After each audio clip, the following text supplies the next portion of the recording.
Atenção, está no ar a Rádio Libertadora. I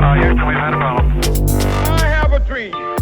Assim sendo, declaro vaga a presidência da República. Começa agora o Hoje na História de Ópera Mundi. Hoje na História, 25 de janeiro de 1947.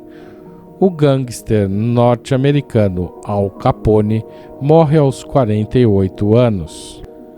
Al Capone, o gangster norte-americano de origem italiana que reinou como chefe inconteste do Sindicato do Crime em Chicago durante todo o período da Lei Seca de 1919 a 1932, teve vida curta, mesmo considerando que a longevidade era menor na época.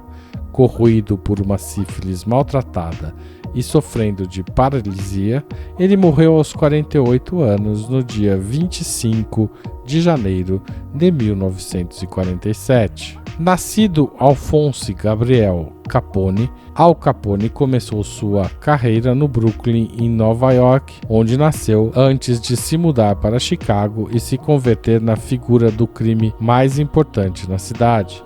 No final dos anos 20, ele já figurava na lista dos mais procurados pelo FBI, a Polícia Federal Norte-Americana.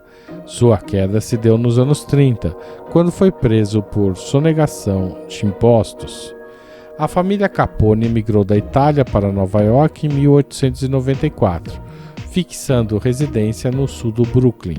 Al Capone abandonou os estudos aos 14 anos para trabalhar em diferentes lugares e atividades.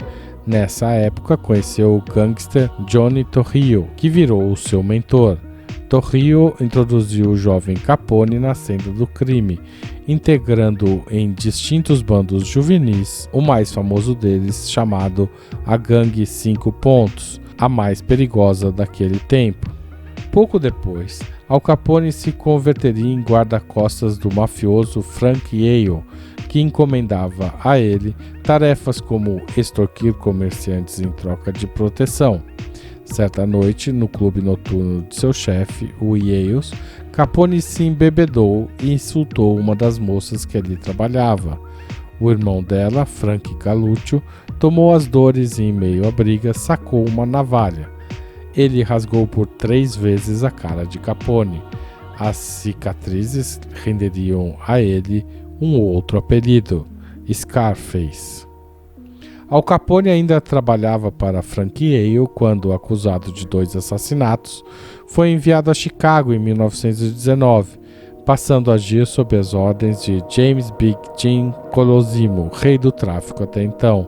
A morte de Big Jim teria sido autoria de Capone ou de Yale.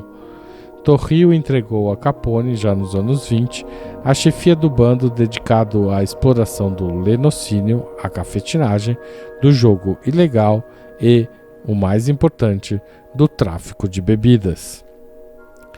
Capone dominou o mundo do crime em Nova York depois de eliminar todos seus rivais numa série de violentas disputas. Ele criou o Sindicato do Crime e acumulou uma fortuna que, no final da década de 20, chegava a mais de 100 milhões de dólares. 100 milhões de dólares da época, o que seria um valor muito maior nos dias de hoje.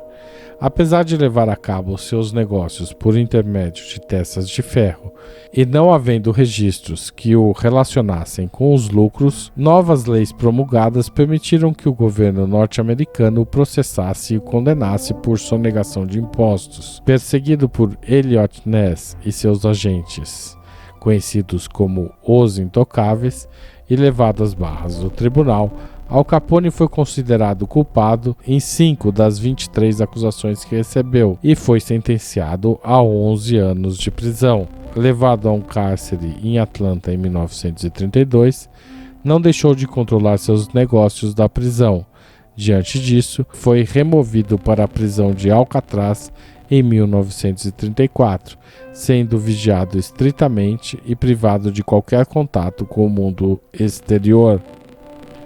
Mostrando sinais de demência, provavelmente em virtude de uma sífilis maltratada, ele passou grande parte de seus últimos dias de reclusão no ambulatório.